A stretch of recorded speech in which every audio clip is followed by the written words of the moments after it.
ప్రాణహిత నది గోదావరిలో కలిసిన తర్వాత పారుతున్న గోదావరిది. ఇది ఇప్పుడు మనం కన్నెపల్లి పంప్ హౌస్ దగ్గర ఉన్నాం. కొద్దిగా ఇక్కడ నుంచి అవతల కిందికి మేడిగడ్డ బ్యారేజ్ ఉంటుంది. అయితే ఇప్పుడు మేడిగడ్డ బ్యారేజ్ తెరిచింది, గోదావరి పారుతా ఉన్నది. బ్యారేజ్ నిలకడగా అట్లనే ఉంది, బ్యారేజ్కి ఏం కాలేదు. గోదావరి నీళ్లు బ్యారేజ్ దాటుకొని కిందికి పోతా ఉంది. అదొక పాయింట్. రెండో పాయింట్, ఇప్పుడు ఈ పారే గోదావరి నుంచే కన్నెపల్లి పంప్ హౌస్ కు నీళ్లు వస్తుంది. యాక్చువల్ గా 92 మీటర్స్ లెవెల్ నుంచి కన్నెపల్లి పంప్ హౌస్ కు నీళ్లు తీసుకోవచ్చు. ఇప్పుడు 102 మీటర్స్ లెవెల్ ఉన్నది. అంటే 10 మీటర్ల నీళ్లు కన్నెపల్లి పంప్ హౌస్ లోకి రావచ్చు. 10 మీటర్ల ఎత్తులో ఉంది, ఇంకా నీళ్లు ఉన్నాయి 10 మీటర్లు. అంటే మేడిగడ్డ బ్యారేజీ క్లోజ్ చేయకుండా పారే గోదావరి నుంచే నీళ్లు తీసుకునే అవకాశం ఉన్నది. 10 మీటర్ల మేర నీళ్లు తీసుకునే అవకాశం ఉంది. ఇప్పుడు మనం ఇక్కడ Kannepalli pump house approach channel దగ్గర ఉన్నాం.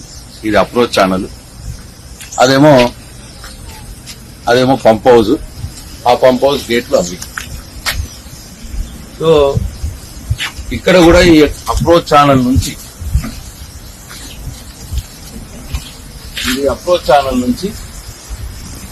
ఈ పంప్ హౌస్ కి ఆ గేట్లు 31 గేట్లు ఉన్నాయి. అక్కడ నీళ్లు ఆ గేట్ ఓపెన్ చేస్తే పంప్ హౌస్ లోకి పోయి పంప్ హౌస్ నుంచి అక్కడి నుంచి ఆ పైకి నీళ్లు లిఫ్ట్ చేయొచ్చు. అంటే ఇక్కడ అర్థమవుతున్నది ఏంది, ఇప్పుడు రామగుండం దగ్గర మేము బ్రిడ్జ్ క్రాస్ చేసేటప్పుడు అక్కడ గోదావరిని చూస్తే అక్కడ గోదావరిలో చుక్క నీళ్లు లేదు. ఎక్కడైతే ప్రాణహిత నది కలిసిన తర్వాత గోదావరి, ఇప్పుడు నేను ఇంతకుముందు మీకు చూపించిన గోదావరి బ్రహ్మాండంగా పారుతా ఉన్నది. అంటే ఇక్కడ నుంచి ఎగువన గోదావరి ఏదైతే ఉన్నదో ఆ గోదావరిలో నీళ్లు లేవు. ఆ గోదావరి మీద ఆధారపడ్డటువంటి ఆయకట్టు రైతులు ఇబ్బందుల్లో ఉన్నారు. అంటే రామగుండం నుంచి పైకి మొత్తం గోదావరి అంతా నీరు లేకుండా ఉన్నది. అంటే శ్రీరామ్ సార్ ప్రాజెక్ట్ లో కూడా నీళ్లు లేవు. ఇప్పుడు 25 టీఎంసీలకు వచ్చింది, మొత్తం 90 టీఎంసీల కెపాసిటీ. అట్లనే ఎల్ఎండీలో నీళ్లు లేవు. నిన్న చూసినాం 5 టీఎంసీల నీళ్లు ఉన్నాయి.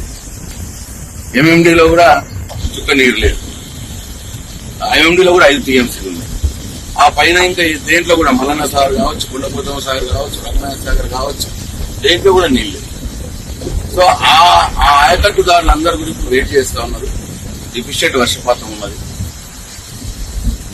అటో ఇటో పడి మనం నాట్లేసినారు, బోర్ల మీద ఆధారపడి మన బోర్లు నడుస్తాయా నడవవా భయంతో ఉన్నారు, ఆందోళనతో ఉన్నారు. కాబట్టి ఇవాళ ఇక్కడ నుంచి కన్నెపల్లి పంప్ హౌస్ నుంచి నీళ్లు లిఫ్ట్ చేసి ఆ ఎగువ గోదావరి మీద ఆధారపడ్డటువంటి ప్రతి ఇటు ఎల్లంపల్లికి పంపించి, ఎల్లంపల్లి నుంచి ఎల్ఎండికి పంపించి, వరకాలలో వేసి, వరకాలం నుంచి ఎంఎండికి పంపించి, అట్లనే వరదకాలం నింపి దాని నుంచి మళ్లీ ఎల్ఎండి నుంచి పైకి మిగతా రంగనాథ సాగర్ కావచ్చు, మల్లన్న సాగర్ కావచ్చు, కొండపోతమ్మ సాగర్ కావచ్చు, అవన్నీ కూడా నింపుకునే అవకాశం ఉంది. దాదాపు 140 టీఎంసీలు నింపుకునే అవకాశం ఉంది.